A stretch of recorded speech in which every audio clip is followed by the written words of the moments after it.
உங்கள் சத்யாவில் குளு குளு ஏசி ஆஃபர். விலையேற்றம் மற்றும் விநியோக தடைகளால் கடந்த ஏப்ரல் மாதம் இந்தியாவின் எல்பிஜி பயன்பாடு 16% சரிந்துள்ளது.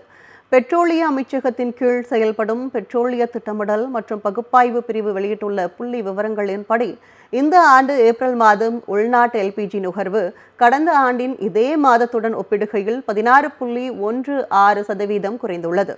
கடந்த ஆண்டு ஏப்ரல் மாதம் 2.62 மில்லியன் டன்களாக இருந்த எல்பிஜி நுகர்வு இந்த ஆண்டு 2.2 மில்லியன் டன்களாக சரிந்துள்ளது. கடந்த மார்ச் மாதம் உள்நாட்டு எல்பிஜி நுகர்வு 2.379 மில்லியன் டன்களாக இருந்தது. எரிசக்தி விநியோகத்தில் ஏற்பட்டுள்ள உலகளாவிய இடையூறுகள் மற்றும் வணிக பயன்பாட்டிற்கான எல்பிஜி விலை ஏற்றம் மற்றும் கட்டுப்பாடுகள் போன்ற ஒன்றிய அரசின் நடவடிக்கைகள் இதற்கு காரணம் என்றும் கூறப்படுகிறது. இந்தியா தனது எல்பிஜி தேவைகளுக்காக இறக்குமதியை தொடர்ந்து பெருமளவில் சார்ந்துள்ளது. இதில் சுமார் 60% விநியோகம் சர்வதேச சந்தைகளிலிருந்து பெறப்படுகிறது. இதில் கணிசமான அளவு ஹார்மோஸ் நீரிணை வழியாகவே வருவது குறிப்பிடத்தக்கது. விலையேற்றம் மற்றும் விநியோக தடைகளால் கடந்த ஏப்ரல் மாதம் இந்தியாவின் எல்பிஜி பயன்பாடு 16% சரிந்துள்ளது.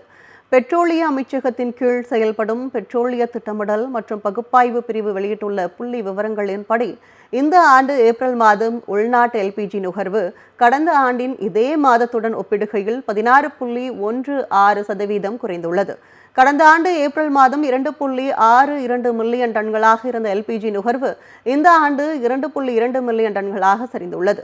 கடந்த மார்ச் மாதம் உள்நாட்டு எல்பிஜி நுகர்வு 2.379 மில்லியன் டன்களாக இருந்தது. எரிசக்தி விநியோகத்தில் ஏற்பட்டுள்ள உலகளாவிய இடையூறுகள் மற்றும் வணிக பயன்பாட்டிற்கான எல்பிஜி விலை ஏற்றம் மற்றும் கட்டுப்பாடுகள் போன்ற ஒன்றிய அரசின் நடவடிக்கைகள் இதற்கு காரணம் என்றும் கூறப்படுகிறது.